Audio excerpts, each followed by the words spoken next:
The restaurant smelled like fresh bread and expensive perfume. Soft music played in the background, mixing with the sound of glasses clinking and people talking. My sister loved places like this, places where everyone could see her shine. She stood at the head of the table with a champagne glass in her hand.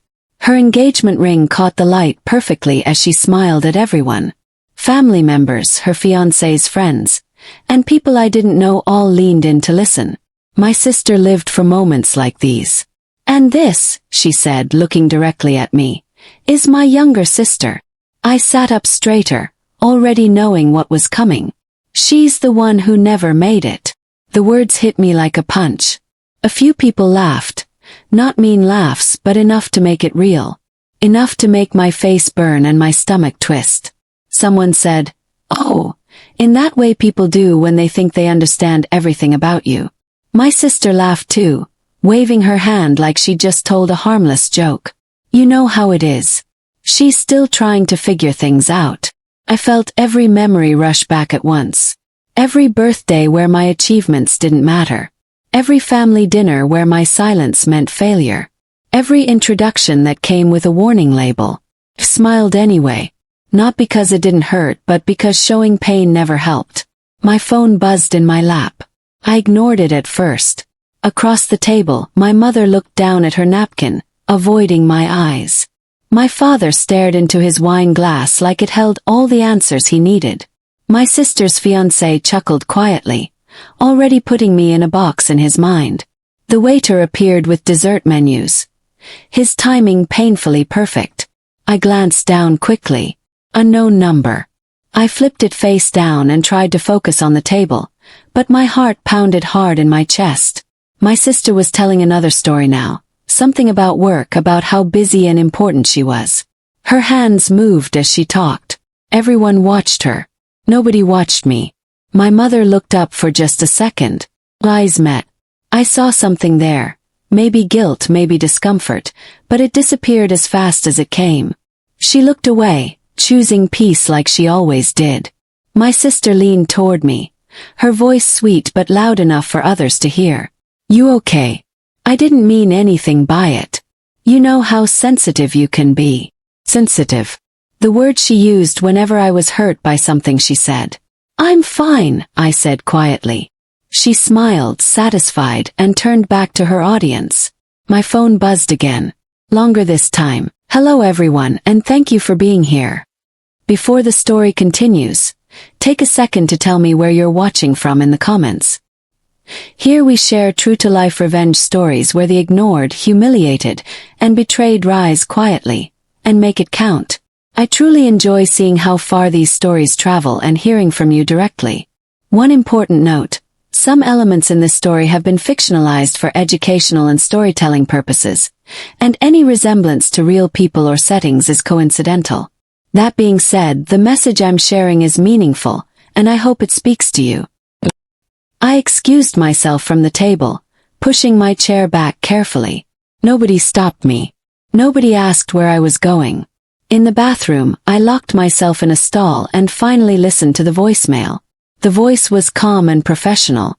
"Hello, this is regarding the final approval. Please call us back as soon as possible." They said the company name. My hands started shaking. I stayed in that stall longer than I needed to, letting the weight of the moment sink in. The voicemail played in my head, but so did something else. Years of being treated as less than. I thought about how easily my sister had said it. The one who never made it. Like it was a fact everyone already agreed on. It wasn't just tonight. Tonight was just the loudest version. There was my graduation dinner where my sister announced her promotion, and my new job was called a phase. The holidays where questions about my life got awkward nods and quick subject changes. The introductions that always needed explanation. Never good, always dismissive. I'd learned to let them think what they wanted. It was easier, quieter. But something had changed. I washed my hands slowly, staring at my reflection. For the first time, the silence I'd kept felt less like protection and more like permission, for them to keep defining me.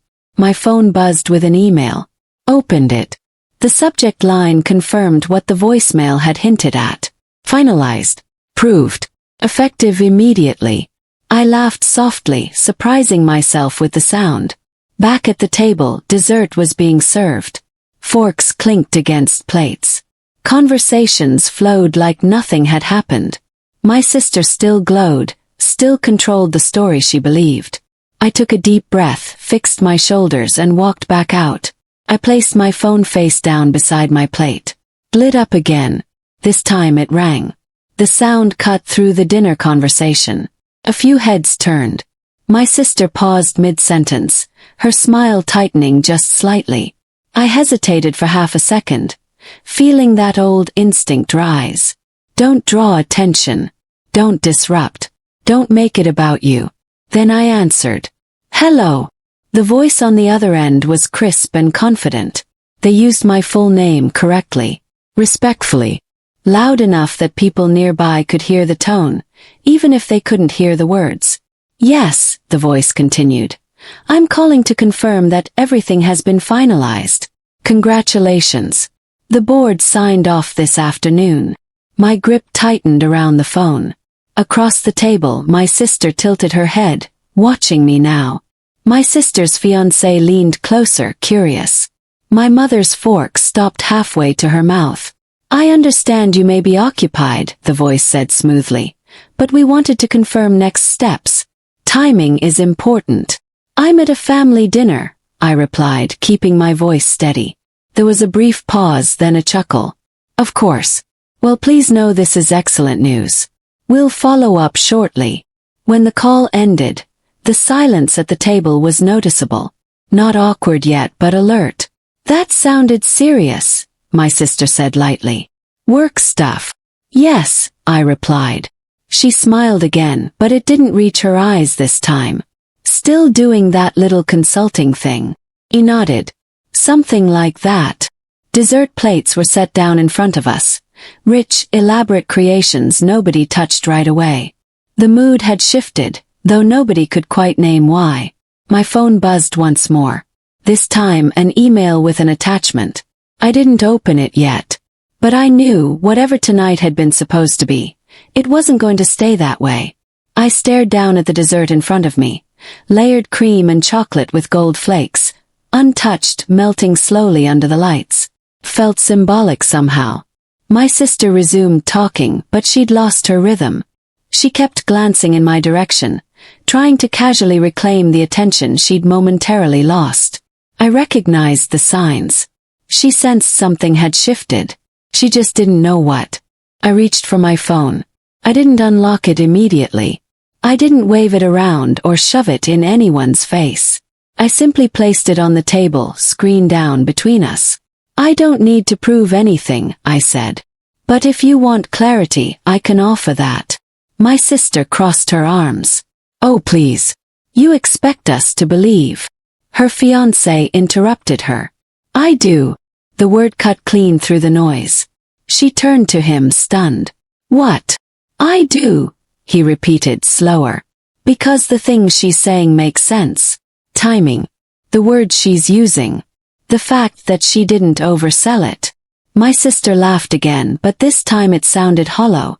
You're taking her side. I'm taking facts seriously, he replied. I unlocked my phone and opened the email. Not the entire document, just the header, the sender, the subject line, a signature. I turned the screen toward him. He leaned in. His face changed. Not dramatically. Not theatrically. Just enough to show the truth had arrived. He sat back slowly. This is real, he said. My sister shook her head. No. No, it's not. He didn't answer her. He looked at me instead. Why didn't you say anything sooner? I met his gaze, my voice steady. Because every time I spoke, I was told I hadn't made it. The words settled heavily over the table. And for the first time that night, nobody laughed. The room tried to recover. People shifted back into their seats, picked up forks, pretended dessert still mattered. Someone made a weak joke. Someone else asked for coffee again.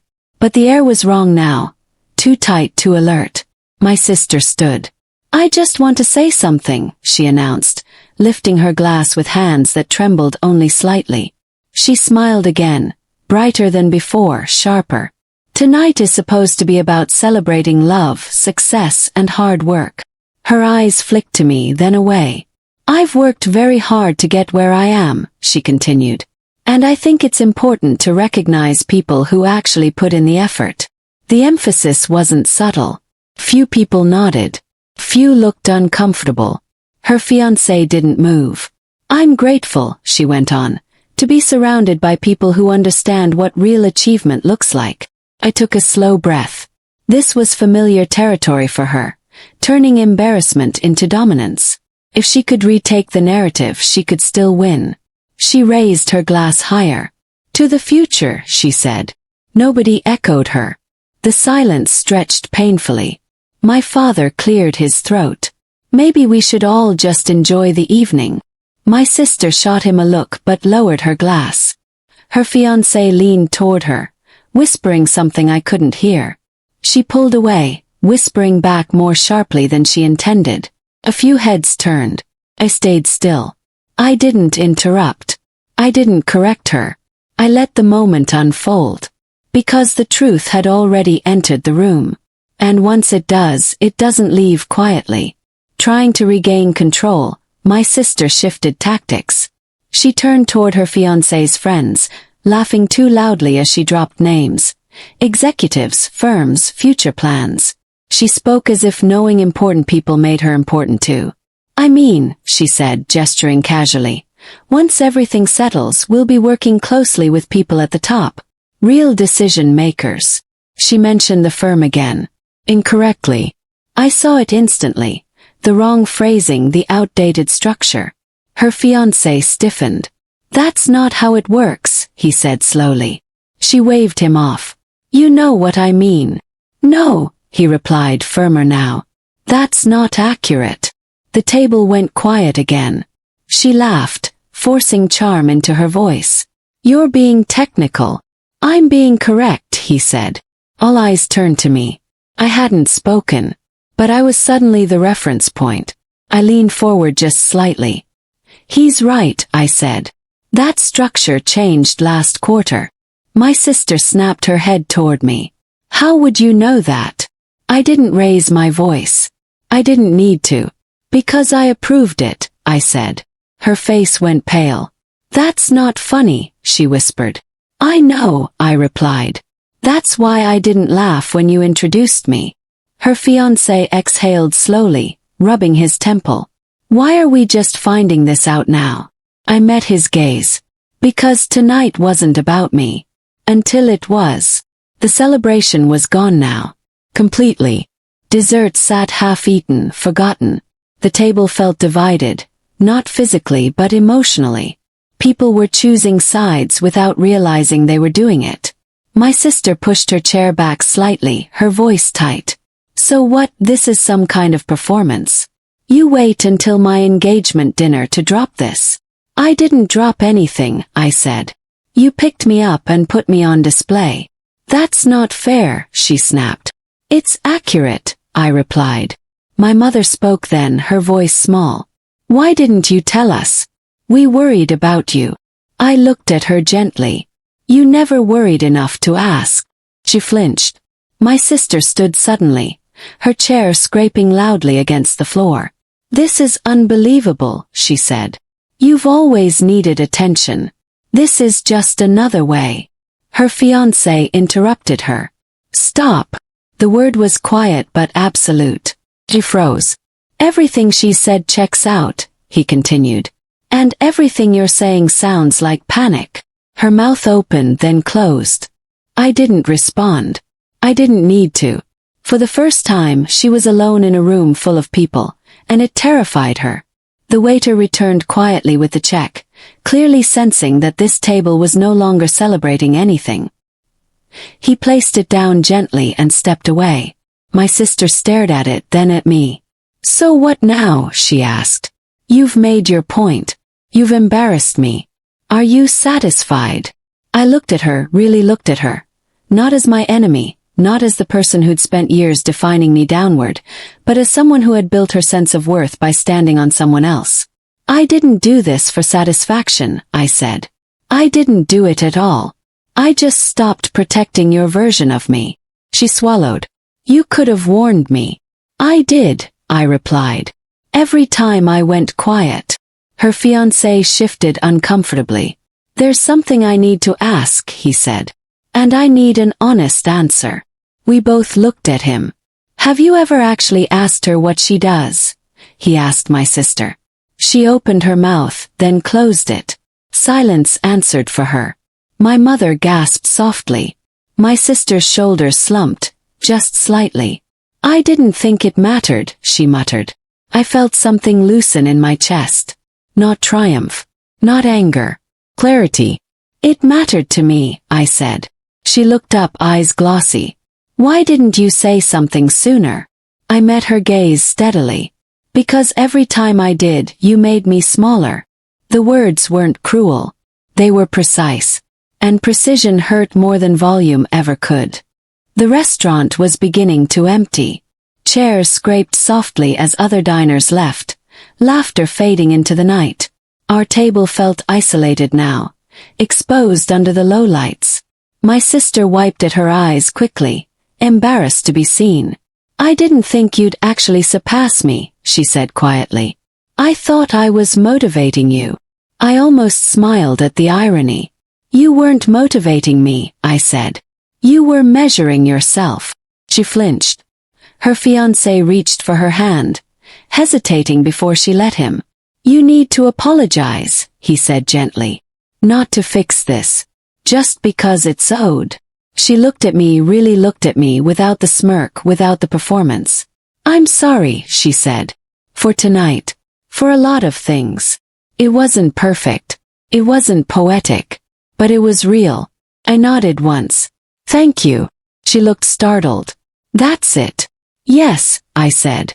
An apology isn't a negotiation. My father exhaled, something like relief crossing his face. My mother reached for my hand, squeezing it tightly. I stood then, lifting my purse. I'm going to head out, I said. What? My sister asked. You're leaving. Yes, I replied. Before dessert. I looked at her one last time. Some moments don't need a longer ending. And with that I walked away, leaving behind a family forced to rewrite the story they'd told about me. I woke up the next morning with a strange sense of calm. Not relief, calm. The kind that comes after you finally say something you've been carrying too long. Sunlight filtered through the curtains, ordinary and unbothered, as if nothing huge had happened the night before. My phone, however, disagreed. Messages stacked one after another. Missed calls. Notifications. The announcement had gone live earlier than expected. My name was everywhere. Not in a loud celebratory way, but in the way that mattered. Press releases. Industry updates. Emails from people who suddenly remembered me. The role was clearly stated. The authority unmistakable. I sat on the edge of the bed, scrolling slowly, taking it all in. This was the part people imagined when they thought of success. The visible proof. But what surprised me wasn't the exposure. It was how little I felt the need to explain myself anymore.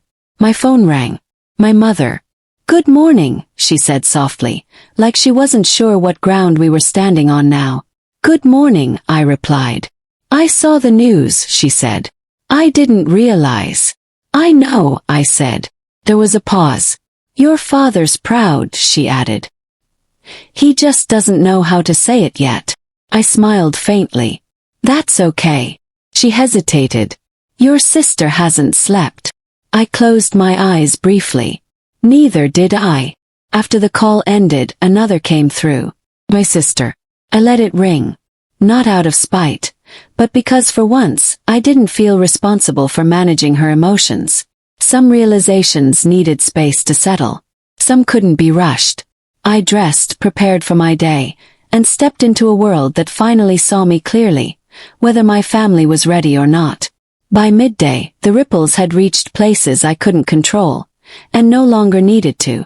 Colleagues greeted me differently. Conversations paused when I entered rooms. Doors that once required knocking now opened without hesitation. Respect has a sound to it, I realized. It's quieter than applause, but unmistakable. Another message came through, this one from my sister's fiancé. We need to talk. I stared at it for a long moment before responding. About what? Type. About what this means, he replied. For all of us. I didn't answer immediately. Later that afternoon, my sister finally texted. I didn't know, she wrote. I swear I didn't. I stared at the words. They weren't an apology. They were a defense. You didn't want to know, I typed back. Minutes passed. That's not fair. It's accurate, I replied. The conversation ended there. That evening my mother called again. Your aunt heard, she said. So did your cousins. People are reassessing. Reassessing. A polite word for realizing they'd misjudged me for years. How does your sister feel?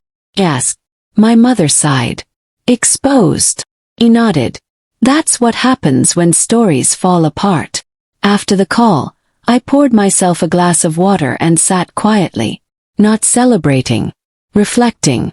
I hadn't taken anything from my sister. I'd simply stopped letting her take from me. The meeting happened 2 days later. Not in a restaurant. Not in public. At my sister's request. We met at a quiet cafe halfway between our lives. Neutral ground. She arrived early, hands wrapped tightly around her cup, eyes tired. She looked smaller somehow. Not diminished, but stripped of performance. I didn't realize how much I needed to be better than you, she said before I even sat down. Pause. Then sat. That's not my burden, I replied. She nodded quickly. I know. I'm just trying to understand how I became that person. I studied her face. For the first time, I didn't see an enemy. I saw insecurity dressed up as confidence. You don't need to understand it all today, I said. But you do need to stop. She swallowed. I'm scared, she admitted.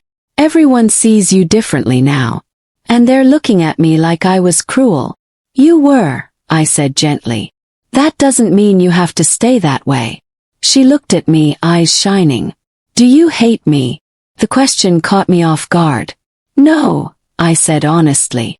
But I won't shrink for you anymore. She nodded slowly, absorbing that. I don't know how to introduce you now, she whispered. I met her gaze, steady and calm. Just say my name. She laughed weakly, then cried, quietly, hidden. And for the first time in our lives, the imbalance between us didn't need to be negotiated. It simply wasn't there anymore. Months passed. The story settled into its new shape. At work, my authority was unquestioned. At home, the dynamics adjusted slowly, awkwardly, but genuinely. My sister stumbled sometimes. Old habits surfaced, but she corrected herself without being prompted. The biggest change wasn't in how others treated me. It was in how I carried myself. I no longer felt the need to explain pauses in my life, or justify quiet seasons, or perform success in ways others could understand. Sometimes people still ask about that night, about the dinner, about the call before dessert. They expect drama, fireworks, a villain's downfall. I tell them the truth. Nothing exploded. Nothing burned. Something shifted. I didn't win by humiliating my sister. I won by refusing to carry a story that was never mine. The woman who was introduced as the one who never made it didn't need to prove anything. She just needed to stop accepting the lie. And when I did, everything else followed. Quietly, firmly, irreversibly. If this story resonated with you, I'd be grateful if you'd subscribe to this channel for more true stories like this one. Leave a comment below, telling me what you would have done in my situation. I read every single one. Share this story with someone who needs to hear it. Your share might save someone's life. Thank you for staying with me until the very end. I know this wasn't an easy story to hear, and I want to be honest with you, some of the stories that follow contain fictionalized elements created for educational purposes. If that's not something you're comfortable with, feel free to explore other content that suits you better. But if you're willing to learn from real experiences, even painful ones, I'll be here sharing what I've learned. God bless you. And remember, protecting what is yours is never an option.